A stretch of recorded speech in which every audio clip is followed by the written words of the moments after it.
साल के बाद वो पुनः आपको बहुत ही अच्छा उत्पादन देना स्टार्ट कर देता है। जो जैविक खेती है उसके कई सारे फ़ायदे हैं जिसके बारे में हम यहाँ पर बात कर रहे हैं। फसल की गुणवत्ता अच्छी होती है, यहाँ तक कि किसानों की लागत भी कम होती है। लेकिन इसके साथ-साथ एक बहुत बड़ा फ़ायदा ये भी है कि जो मिट्टी की सेहत है उसमें भी सुधार होती है। क्योंकि सबसे बड़ी जो समस्या आई है किसानों की, जब रासायनिक खादों का ज़्यादा प्रयोग हुआ, इसकी वजह से जो मिट्टी के अंदर पाए जाने वाले पोषक तत्व हैं जो विभिन्न फसलों को आवश्यकता होती है उनकी पैदावार बढ़ाने के लिए, उनमें डिस्टरबेंस हो गया है। इसकी वजह से जब जैविक जो भी उत्पाद हैं उनका जो कार्बनिक मटेरियल होता है वो होना बहुत ही आवश्यक है। इसलिए आप देख रहे होंगे कि जिन खेतों में ज़्यादा रसायन यूज़ किए जाते हैं उनकी वाटर होल्डिंग कैपेसिटी, मिट्टी में नमी को संचय करने की जो क्षमता है वो भी लगातार कम हो रही है।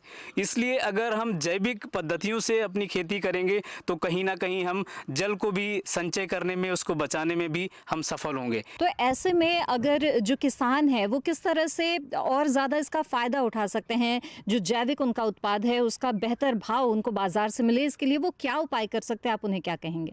इसके लिए राजस्थान में 3 साल कंटिन्यू जैविक खेती करेंगे अपन, लाइसेंस मिलता है ऑर्गेनिक फार्मिंग का। राजस्थान राज्य स्टेट सीड एंड ऑर्गेनिक निगम है अपने जयपुर दुर्गापुरा में। वहाँ से लाइसेंस लेने के बाद में काश्तकार कहीं भी जैविक सर्टिफिकेशन मिल जाता है उसको, और वो अपने ज़्यादा दामों में अपना अनाज खाद्यान्न बेच सकता है काश्तकार। एक तो परंपरागत कृषि और एक जैविक कृषि, ये दोनों एक ही हैं या इसमें कुछ अंतर है? जैविक कृषि का मुख्य उद्देश्य यही होता है कि उसमें हम बाहर से रसायनों का कम से कम प्रयोग करें।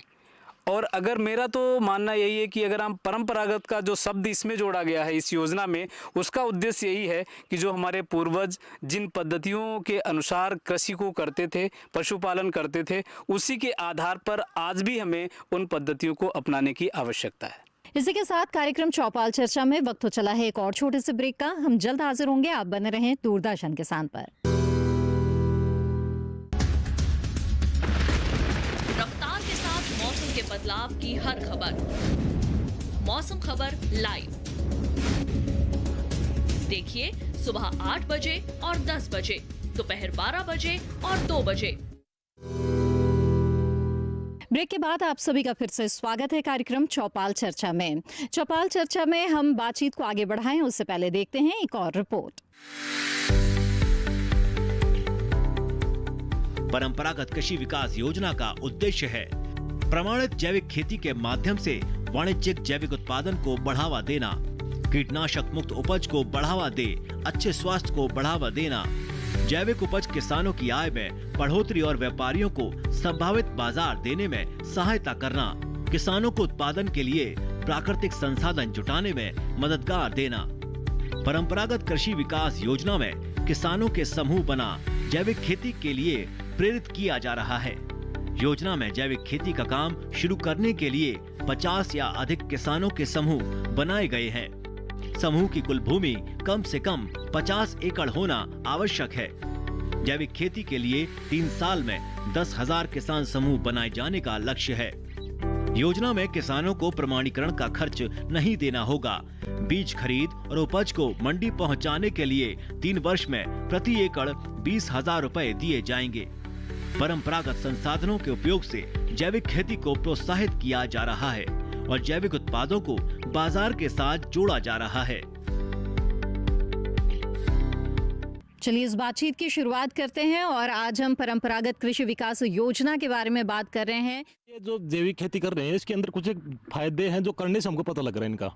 कुछ एक तो ये जो हमारा जो बजट बनता है, जो जैसे यूरिया और अन्य जो चीज़ें चल रही हैं उसके अंदर ही तो महंगा पड़ता है। इसके अलावा जैविक खेती के अंदर कुछ हमको जो ऑलरेडी हमारे से जुड़े हुए हैं जैसे पशु संबंधी, तो उनसे हम अगर उनको ठीक से उपयोग मिल जाते हैं तो हमको दोनों साइडों से फ़ायदा है। एक तो हमको बजट, एक पैसा बच रहा है, दूसरा हम उससे जुड़े हुए हैं, संबंधित है हमारे से, जैसे पशु हुआ और हमारी खेती हुई, हम सब काश्तकार आदमी यहाँ, तो उससे हमें को डबल फायदा होता है उसकी। ये देखते हुए ये चीज़ मैंने पहले भी आपको क्लियर किया था कि इसमें सबसे बड़ा जो फ़ायदा है वो ये है कि आपकी जो उत्पादन लागत है वो बहुत कम हो जाती है।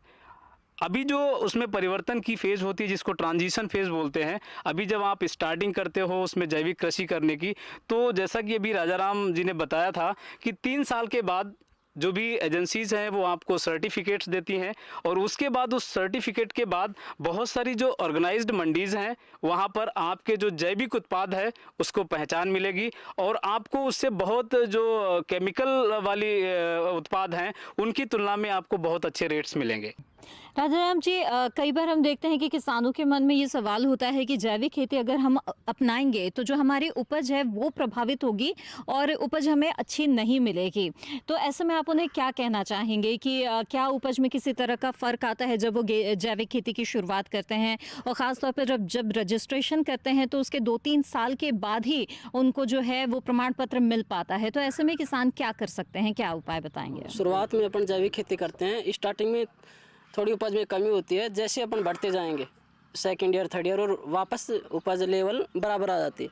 और जैविक खेती के लिए मैं किसानों को यहाँ बताना चाहता हूँ कि हमारे यहाँ पे काश्तकार हैं कैलाश जी चौधरी, राज्य स्तर राष्ट्रीय स्तर पे वो जैविक खेती में पुरस्कार लेके आते हैं और इनको भ्रमण करना चाहिए, वहाँ देखना चाहिए।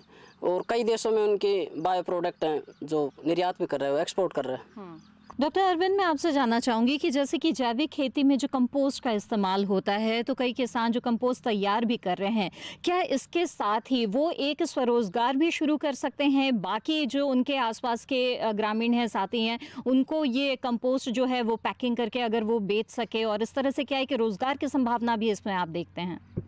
बिल्कुल मैडम, इसमें रोज़गार की संभावनाएँ बिल्कुल हैं।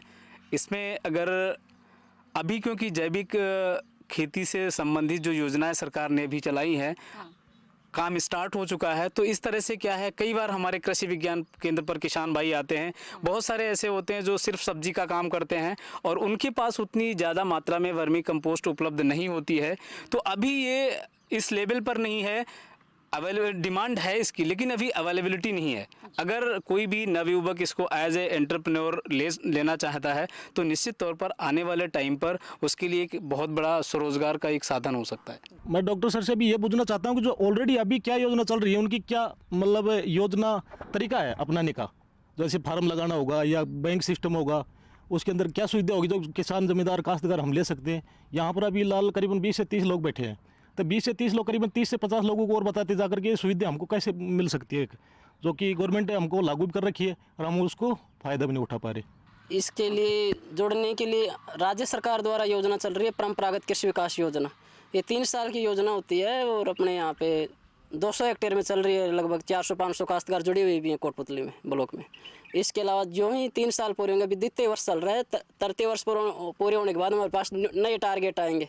हो सकता है उस टाइम आपको जोड़ सकते हैं या फिर आप अपने स्तर पे खुद करना चाहो कि भाई सरकार के विदाउट अनुदान अपने स्तर पे अपनाना चाहो तो रोका एक एजेंसी है ऑर्गेनिक फार्मिंग की, तो उसके अंदर आप रजिस्ट्रेशन करा के 3 साल तक आपके सैंपल चेक होंगे, ऑर्गेनिक केमिकल रिड्यूस नहीं पाया गया या फिर ऑर्गेनिक आप प्रॉपर तरीके से करोगे तो आपको लाइसेंस मिल जाएगा रोका के थ्रू। तो क्या गाय के बिना अपन जैविक खेती की कल्पना कर सकते हैं या नहीं कर सकते? दूसरी बात यह है कि इसमें जैसे और पशु हैं, भैंस वगैरह, इसका भी कोई ये जो मूत्र है या गोबर है ये काम में ले सकते हैं या नहीं ले सकते हैं?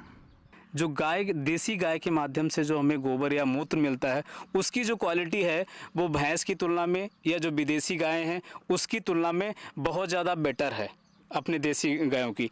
अगर उसमें आप जो मूत्र की बात करते हैं उसमें बहुत सारे ऐसे केमिकल्स होते हैं जो भैंस के मूत्र में या जो विदेशी गायें हैं उनके मूत्र में उपलब्ध नहीं होते हैं। तो उनकी जो क्वालिटी होगी, जो आप भैंस के गोबर से या विदेशी गाय के गोबर से अगर आप वर्मी कंपोस्ट बनाते हो, उसकी क्वालिटी जो अपनी देसी गायों के माध्यम से गोबर के से अगर हम बनाएं वर्मी कंपोस्ट, उसकी तुलना में कम गुणवत्ता वाली होती है। परंपरागत कृषि विकास योजना ये चल रही है, इसमें अपनाने से काश्तकारों के लागत में तो कमी आई है और जैसे कि भारत में प्रधानमंत्री जी का सपना है 2022 में इनकम डबलिंग का, वो भी सपना पूरा होगा। तो ये था राजस्थान के कोटपुतली के खेड़की मुक्कड़ गांव से हमारा आज का चौपाल चर्चा कार्यक्रम, जिसमें आज हमने विस्तार से परंपरागत कृषि विकास योजना के बारे में बातचीत की ग्रामीणों और विशेषज्ञ मेहमानों से, और जाना कि किस तरह से ये योजना जो है वो किसानों के लिए हित में चलाई जा रही है, जिसका लाभ किसान उठा सकते हैं। इससे न सिर्फ उनकी सेहत अच्छी बनती है बल्कि मिट्टी की सेहत भी बेहतरीन होती है, और कम लागत और अच्छे मुनाफे की वजह से किसानों की आमदनी बढ़ाने में भी ये योजना बहुत ही लाभकारी है। तो इसी के साथ चौपाल चर्चा में आज बस इतना ही। चौपाल चर्चा की अगली कड़ी में फिर होगी आपसे मुलाकात, तब तक के लिए दीजिए इजाजत। आप बने रहें दूरदर्शन किसान पर। नमस्कार।